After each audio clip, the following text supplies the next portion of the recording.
Pour comprendre pourquoi il y a cette mobilisation des pharmaciens, je pense qu'il est important d'abord de comprendre comment fonctionne l'économie globale d'une pharmacie d'officine. Tout d'abord, une pharmacie d'officine, c'est une entreprise, un commerce, dont la fonction première est d'apporter un service médical, un service sanitaire. Les deux mots importants dans cette phrase, c'est la notion de commerce et la notion de service sanitaire.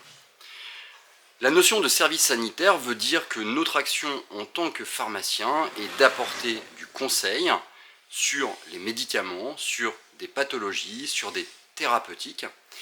Et pour cette fonction, nous sommes rémunérés aussi bien lors de l'achat d'un certain nombre de produits de conseil, mais également lors de la délivrance de certains médicaments via des forfaits spécifiques qui nous sont attribués par les organismes sociaux.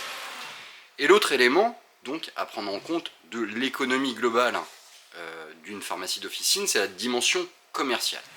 Et comme tout type de commerce, une pharmacie, elle fonctionne avec un système d'achat et de vente. Et entre les deux, il y a une marge que la pharmacie réalise comme n'importe quelle autre entreprise.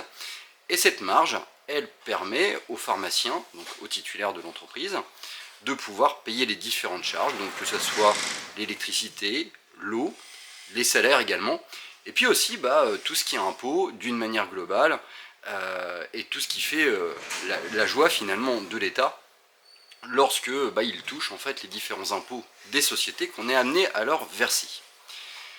Comme n'importe quel type de commerce, une pharmacie négocie ses prix d'achat au regard des volumes qu'elle réalise auprès d'un certain nombre de fournisseurs.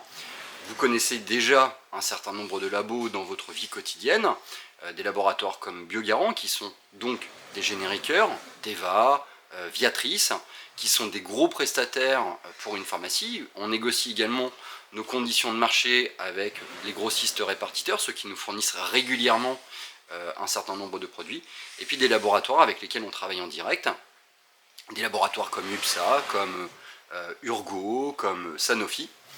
Et donc, comme n'importe quel type de commerce, je dirais, plus on a tendance à commander, plus on a tendance à faire du volume, meilleures sont nos capacités de négociation, si jamais c'est notre violon dingue, on va dire, et finalement meilleures sont nos conditions commerciales.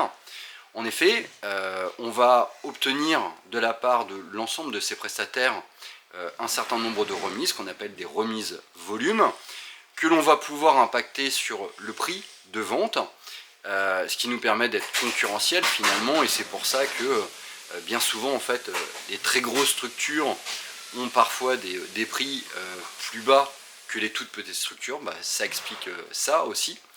Ça explique aussi que parfois les très grosses structures, en ce qui concerne les produits notamment vignetés en fait, ont une meilleure marge, tout simplement parce qu'ils ont plus de volume.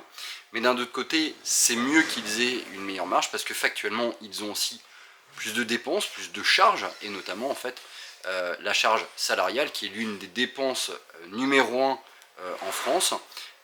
On parle évidemment de salaire, je dirais direct, de salaire net, mais ce qui coûte très cher en fait pour les entreprises, c'est le salaire brut, c'est cette partie qu'on verse directement à l'État et que le salarié ne touche pas.